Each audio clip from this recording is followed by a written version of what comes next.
is, it's me, it's TRG, the Ramblin Gambler. I'm a gambler, and I'll take you by surprise. This is episode 50 of our Casino Combat podcast, and as I do each and every week, I'm going to attempt to bring unique takes on casino gambling and using skill, comps, and freebies to live a casino lifestyle and make money. Ladies, non-binary persons, gentlemen, the lion, the witch, and the wardrobe, do not gamble with money you cannot afford to lose. Do not gamble with money you need to pay bills. My past performances are not indicative of anyone's future results, including my own. If you have a gambling problem, contact your local problem gambling hotline. If you do not know how to contact your local problem gambling hotline, send an email to help@casinocombat.com, and we will make that information available to you. We will find it. We will make sure you have it. Everything I'm going to share with you in this podcast is based in fact. Names and dates have been altered to protect the innocent and the guilty. Minor items unrelated to outcomes may be omitted in the interest of brevity and clarity. All right. If this is your first time, welcome. If you've been here before and came back for more, even better. Regardless, I'm thrilled that you are here. It's kind of you to take the time. If you are new, I'm all about using over 3 decades of casino gambling experience to find every possible way to exploit casinos. I'll never tell you that I know it all. I learn new things every day. That's the value of this podcast to me. I continue to learn as a result of doing this. I learn from all of you. But over the years, I may have learned a thing or two that will help you improve your casino gambling results. What shall we talk about today? What can we do to help all of us improve? Well, a listener emailed this week with a very advanced question about blackjack prior to a trip he's getting ready to take to Atlantic City. I'm going to share that question and my response with you in a Questions My Sons Ask segment. You know what? Since I'm thinking about it, I also got a set of funny or fun questions. It's not going to improve anybody's gambling, but if we're going to do questions, those were fun. We might as well do those too. I'll answer those questions as well. In fact, I'll probably do that set of questions first, just for fun. Honestly, maybe just for my own amusement, but they were fun. I also have a Core Koncepts segment for you, and we're going to take a backwards look at one of the core concepts. This is the point where I normally tell you that I traveled this week and I gambled and I have results for you and we're going to have a travel segment, but I didn't. And I don't. I actually got ribbed a bit by Gabriel that I was ignoring casino wisdom number 81, ABC, always be casinoing. He wasn't entirely wrong, but at the same time, I wasn't exactly not casinoing. I mean, I kept my mind on the grind, even with nothing on the line. I was reading, I was exchanging emails, even looking at roulette a little bit in simulation. Full disclosure, a combination of work and some family challenges kept me from actually wagering any money this week, which is pretty damn unusual for me, actually. Bottom line, no travel segment this week. Since Gabriel and I were exchanging casino wisdoms by text, let me remind you that we have an email bot, Fred. If you need a list of all the casino wisdoms and the episode they debuted in? Episode where they debuted? The first time I yacked away about it. Look, anyway, if you want that list, send an email to trg@casinocombat.com and put 2 words, get wisdom, in the subject line. Fred will send you a link to download the official list as compiled by Inner Circle member, Keeper of Wisdom, third to the ring. And we've been getting some hits on that, folks. Some of you have been requesting that, which is great. Started to see some activity there. Fred's been keeping busy that way. And Fred is very versatile. If you instead put the words slot tactics in the subject line, she will send you a link to download my ebook that shares the slot strategy that I've used to make money, cash money in my pocket each month that this podcast has existed, easy for me to say, except we had that one random bad month. But every other month we've made money that way. That ebook is free, by the way. I'm not trying to charge you anything for it. To finish up the episode, if you enjoy the stories part of this podcast, we will have a VIP lounge segment. I have a story for you about a joke that paid off in a strange and very valuable way for me in Atlantic City. Much like last week's story, this is a joke that went sideways on me, but in my favor this time. But listen up, please, please, please, please. If you don't care about the stories, stick around for that segment anyway. Suffer through the story part of it because the story contains a very tricky little kind of crook technique on the heroes and crooks spectrum that you can use yourself if you decide to in certain situations. So there is a technique kind of hidden in this story, and I'll point it out when we get there. So there's the battle plan for this episode of Casino Combat. Just 3 segments today. But the question segment's going to be long, detailed, and involve technique. Got some good money management stuff for you, and of course, a story that I said also has a technique in it. So a lot of information here that you can use to improve your game. Let's get started with questions my sons ask. What? My sons ask questions about casino gambling, and listeners ask questions about casino gambling via email and social media.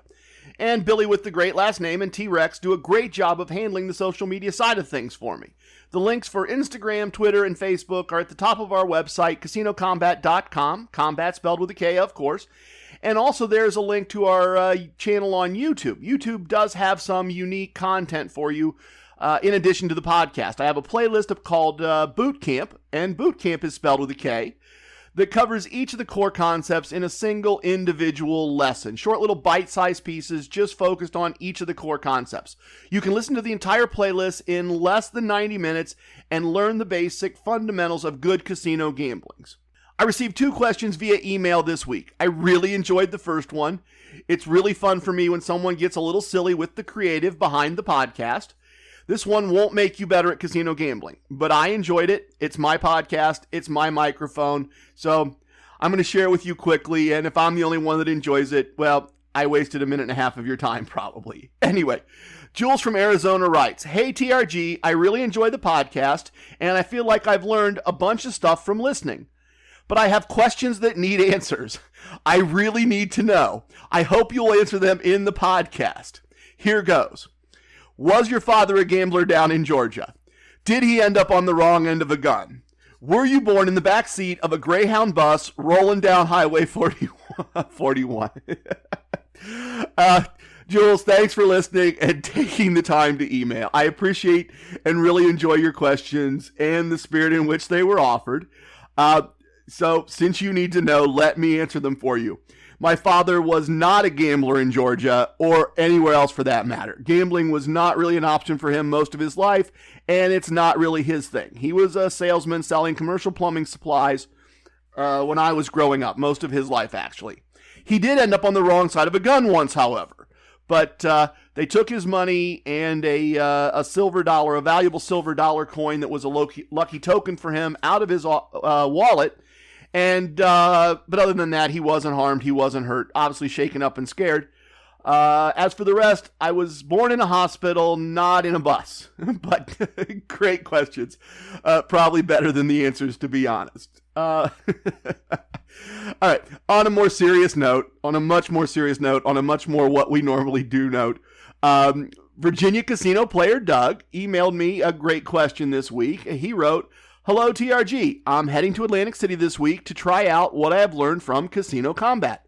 I wanted to know how you treat surrender in your betting strategy.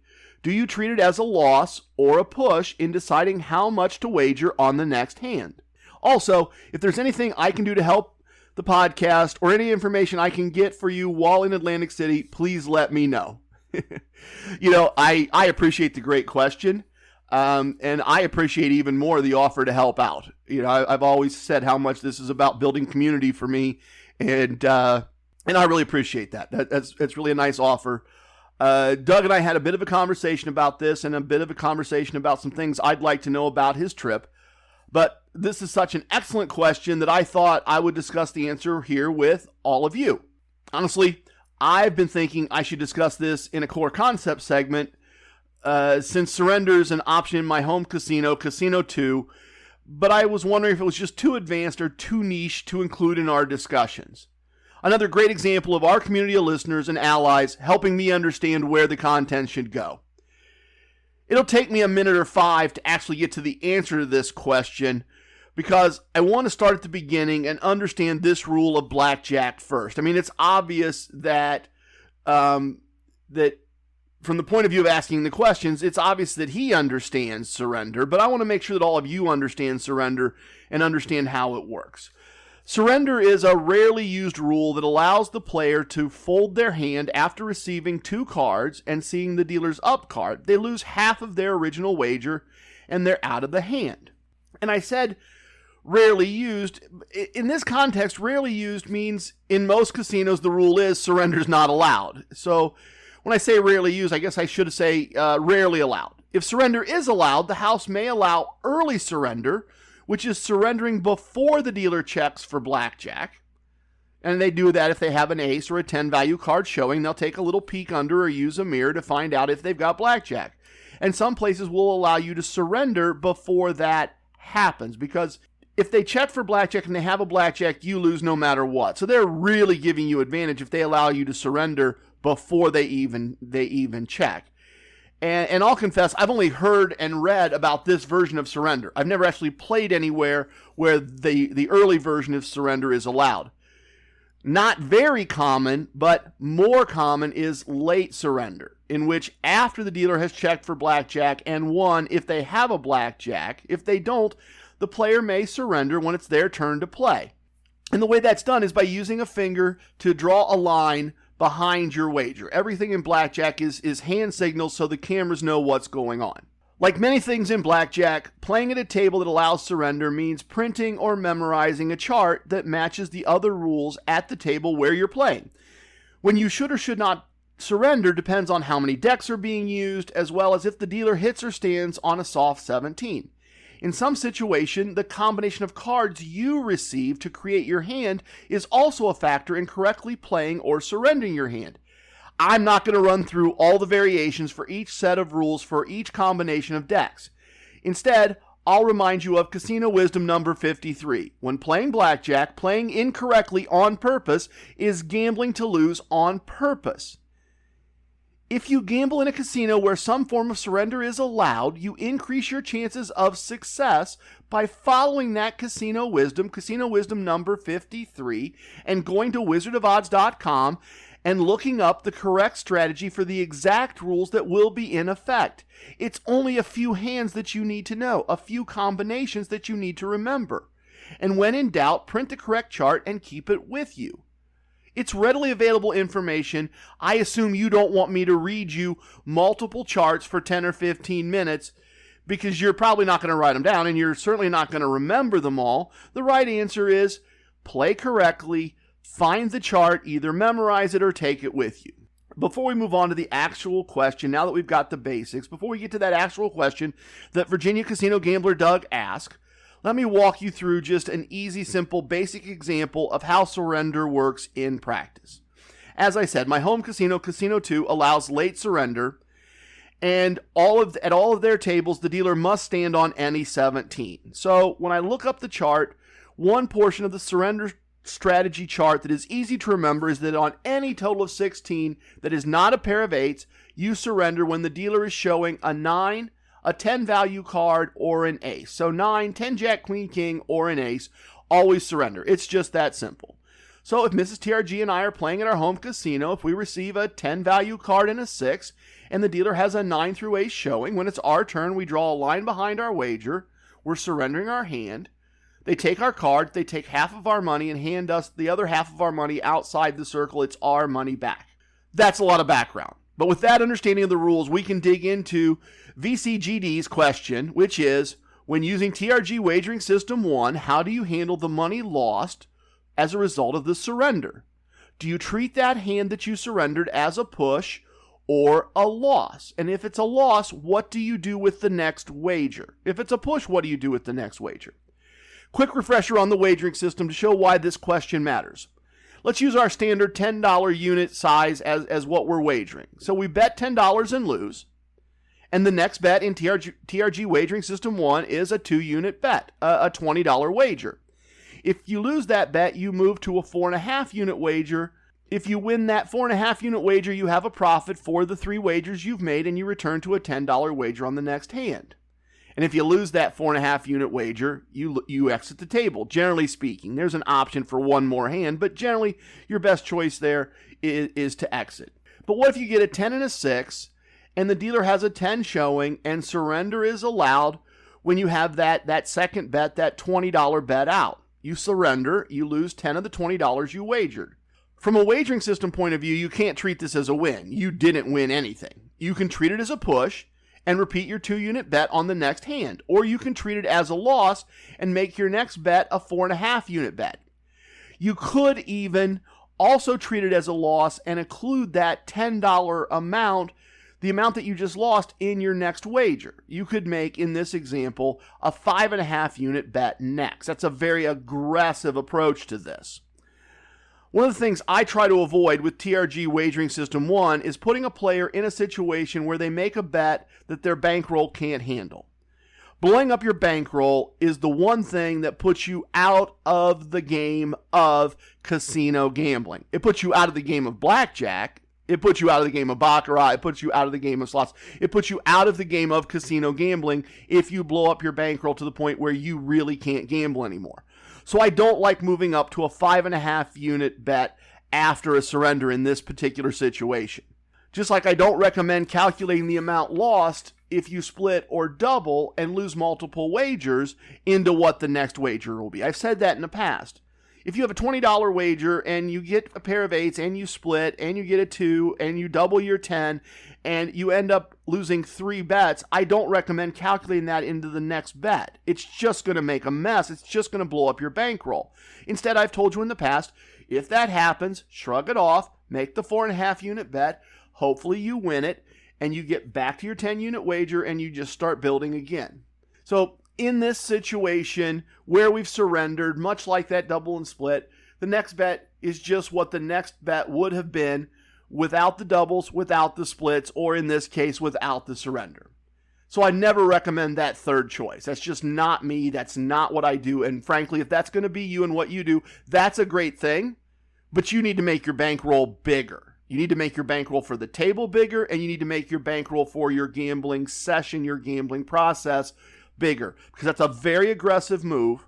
And the normal bankroll calculations I've given you, 10 units, wager size times 10 units times 3 tables, it's going to need to be bigger than that, because you're going to be aggressively putting more money on the table. And I recognize that some people want to be more aggressive and make that wager. Fine, cool. I'm not telling you what to do. I'm just telling you how to do it successfully. Add a lot more money to your bankroll. Of the other two options, treating a surrender as a push and repeating the previous wager is a more conservative option than making the next bet in the negative progression. Treating this surrender like a push also keeps you in the game longer over the course of time. I prefer that option to hitting my negative exit more quickly in the name of a 1/2 or 1 unit loss. At our home casino, we've been playing surrenders as pushes, not as losses, and we're not seeing a significant impact on our results. We have been using this option. That's why this is such a great question. Having said all that, I think any of these answers can be correct depending on your approach. If you're an aggressive gambler, treat it as a loss if that fits your personality better.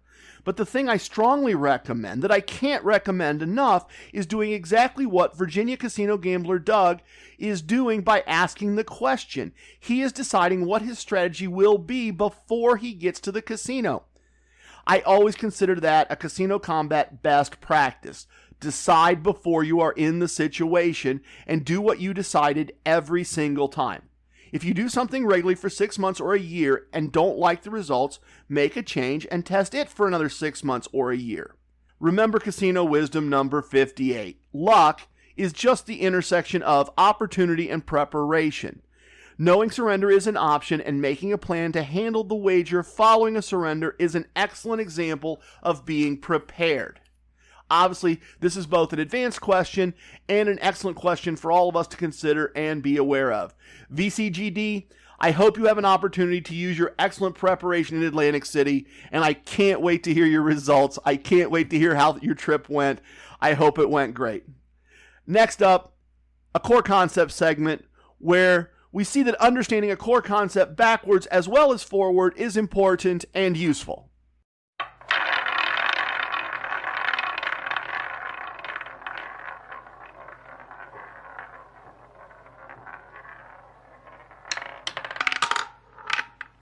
One of the core concepts of casino combat is have a bankroll of money you can afford to lose that is large enough for the size bet you choose to make.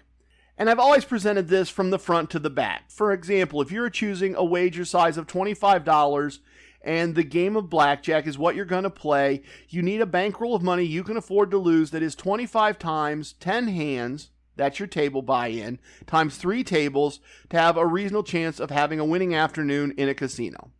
So for a $25 unit size, you need $750 minimum. That's $750 of your own money, not borrowed money, and that's $750 that if it's gone, you can still pay all your bills. Now, for some of you, this may be obvious, but I thought I should look at this from the point of view of the bankroll, not the point of view of the size wager you're deciding to make. Suppose you decide you're going to gamble for profit, not for entertainment. I mean, a bankroll to use for entertainment gambling is pretty easy. You decide to go gambling. Maybe somebody said, hey, we're going out. Do you want to go to the casino with us? And you say, okay, yeah. So you decide you can afford to lose $200. And you're gambling for entertainment. You're not gambling to win. You're not gambling to make money. You can gamble it in whatever way seems fun until it's gone. You can run it in a $20 slot machine, boom, boom, boom, just a few spins and be done. You can play $5 roulette with it and see how many free beers you can get. You're just having fun till it's gone, or until you win a really large amount of money, or until it's time to leave for whatever reason. Susie got sick and threw up in the bathroom, now it's time to go home. Or everybody's broken, it's time to go home. Or it's 1 a.m. and everybody's exhausted, it's time to go home, whatever. But if you're going to gamble for profit, you need staying power. You need a decent chance of not losing your entire bankroll because that ends the process of gambling for profit. If that's the case and you've looked at your finances and $200 is the bankroll of unborrowed money that you can afford to lose, that chooses for you the size of wager you are going to make. It's not about you choosing the wager size at all. In this case, we do the calculation the other way. $200 divided by 3 for 3 tables, and then that number divided by 10 to get the unit size, to get the size wager that your bankroll has chosen for you. So $200 divided by 3 is a table buy-in of $66.66, and that number divided by 10 for 10 bets is $6.66. So that's your unit size. Your unit size could be $6 because you can't bet 66 cents. I should not say that. I apologize. I should not have said that at all. What I should have said was, I've never been to a casino where you can make a 66-cent bet. If you know one, I really want to hear about it. I've never, ever seen that. So $6, most likely. I guess some places would let you do $6.50 if they use 50-cent pieces. But that's just awkward if you get a blackjack. Don't do that. You should probably be $5 to keep things as simple as possible at the table and give you a small cushion. So that $200 bankroll indicates a buy-in at each table of $50. And good news, doing the calculation this way, you actually have enough money available to play 4 tables if you need to. And actually, it's probably 5 or 6 because if you play the way I've talked about playing, most of the time you're going to leave the table with some money. Even if you just lose, boom, out, you're going to have some money left. And you're probably not going to do that. You may win a hand, win a couple hands, lose one, win one. Now you made a profit because you're gambling the way I've showed you with the wagering systems I've taught you. Then you hit that 3-unit loss and you leave with part of the money that you started with. This amount of money works if you have that $5 table. You can do casino combat with this bankroll. The bankroll you can afford to lose tells you your wager size is $5. If you're gambling for a profit using the core concepts of casino combat, you find a $5 blackjack game, and if you do, you're all set. And if you don't, you don't play. As I said, for some this is intuitive, but it struck me a few weeks ago that I had never laid it out for you that way. I've never shown it to you from the other direction. The bankroll choosing the wager size instead of the wager size chosen indicating the bankroll. So I wanted to walk through it all that way. I wanted to share that point of view and perspective with you. No travel or gambling last week. So let's finish up with a fun Atlantic City blackjack story in the VIP lounge. And as I said, there is a tricky little technique here. There's a tricky little advanced tip in this. So stick around if you're going, stories. I don't really like his stories. You may like this trick. I won't take too much of your time to show it to you.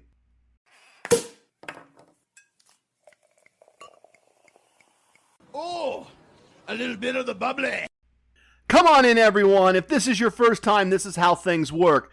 This is time with friends, just like in a casino VIP lounge, with sips and a story or two. Sometimes results because I only share my results with friends. I only share my results with real friends.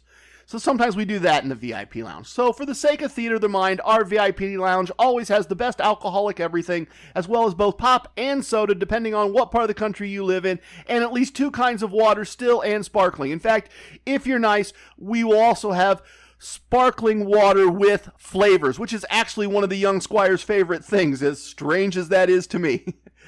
And I'm actually going to be soda guy today as a change of pace. I've got some great craft root beer here, and I'm going to pop one of those open. And I encourage you to push pause and pour yourself a little something and have a sip along with this story, because these stories are best told in the VIP lounge, and this is where we do that. Pre-pandemic, and hopefully very, very soon in the near future, post-pandemic, Mrs. TRG and I were often fortunate in the past to be invited to fly to Atlantic City on a chartered plane as a guest of Caesars Entertainment. We did that on many occasions. We would take several trips a year to enjoy the boardwalk and the restaurants and gambling. Just a wonderful way to get there and get back. And at that time, the Bally's Casino was still a Caesars property. It's not anymore. It changed hands recently. And we'd gambled there very, very often because it was right next door to Caesars, so we had 2 different places to gamble, 2 different casinos to enjoy.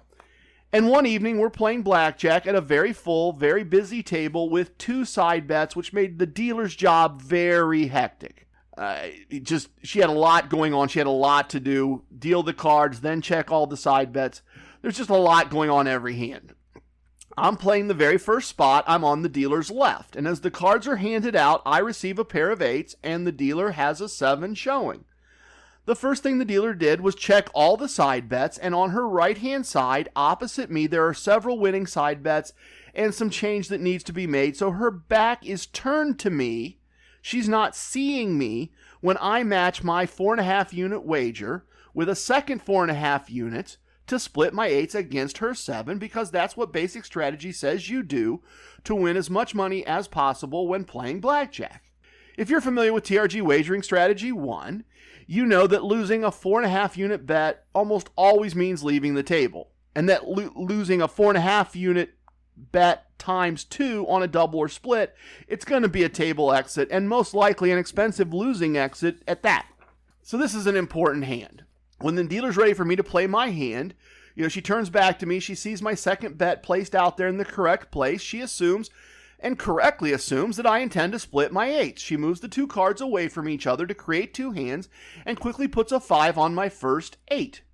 Obviously, I'm not thrilled. This is not the hand that I want, but oh well. And she's waiting for me to indicate if I want to hit or stay on my 13 against a dealer's 7. She's waiting for a hand signal. And I try to be funny. I try to make a joke, and I say, I didn't make a hand signal. What if I wanted to double? And just to shine some light on that, if you're not a blackjack player, normally a player is required to show the dealer, and more importantly the cameras, 1 finger if they want to double, or 2 fingers spread apart if they want to split. Usually, if they don't do that, a dealer will ask for a signal. The cameras don't have microphones, and security needs to know what the player is going to do. But this dealer was busy and very good at her job, and she made the logical assumption that I wanted to split my 8s. Full disclosure, I used to tell this joke multiple times a year in a similar situation, and every time the dealer would say, yeah, right, you wanted to double your hard 18 against a 7, and the game would continue. But that didn't happen here. This dealer didn't handle this the right way. This dealer was a professional. She was good at her job. She looks shocked. She looks a little bit stunned. And she says, you're right. I didn't get a hand signal. Floor? Floor? I said, no. It was a joke. I was kidding. And she says, you were right. I didn't get a signal. We need to do this the right way. So the floor comes over. She explains the entire situation. I put my bet out while she was doing other things. She assumed a split. She didn't get a signal, etc., etc., etc., etc. So the floor tells her to pull the card back to the shoe face down. Now, we all saw the card. It was laying there on the table for 3, 4, 5 minutes, right? But so he tells her to pull the card back to the shoe and put it face down and put my 2 cards back as 1 hand. And I'm just speechless, stunned at this point, just amazed. He says, sir, you placed a second bet. We need a signal for the cameras so we know if you want to double or split. I felt terrible. But not terrible enough to not play for a profit. I indicated I intended to double and take 1 card with the correct gesture. The floor told the dealer to give me one card, which she placed sideways across my two cards, because that's the proper procedure when a double is occurring, to show the cameras that a double has happened. And now I have a total of 21, right? I have an 8 and 8, 16, a 5, 21. I won the hand versus her 17 total. I don't remember how it would have turned out if I'd have done it the other way. But I won 9 units on one hand. The floor left. I apologized again. I gave the dealer a nice tip. And she said, "You know the rules. You asked me to follow the rules. It's not my money. Good on you." I tipped her several more times during the session, and of course, that was the hand that decided the evening. We finished with a long session and a nice win, which set up a nice win for the trip. It all came down to that one hand, that one joke, and one very honest dealer willing to do the right thing, even though I was just joking around and being kind of a drunk idiot. But being honest with you, I still feel bad about that one. I rarely tell that joke anymore when the situation occurs, and it still occurs regularly. Now I tell the joke differently by saying, I should have doubled instead of split. Regardless of whether the dealer asks for a signal or not, that's what I do. I've said before, in my youth, I read dozens of books about heroes and crooks and learned much from both of their styles. In this case, I prefer to avoid the crook side. So I try not to create that situation again, as profitable as it was. Maybe I'm a schmuck for not trying to use that technique again. So, if you're inclined to play the crook side, I've just shown you a technique that you can look for to exploit the casino. Don't make a gesture in that situation unless one is requested. If you could split or double, and you don't get asked for a gesture, don't make one. If the dealer assumes what you want to do, and the first card isn't to your liking, indicate you didn't make a signal and that you intended the opposite. You're probably going to get refused more often than things are going to get changed. And if you get away with it, the dealer will probably make sure you always signal going forward. But there you have it. I teach what I know. You decide what to do with it. You decide if you want to be on the hero or the crook side of this one. But if you want a tricky little technique, I just showed you a way to alter your behavior and maybe alter your results.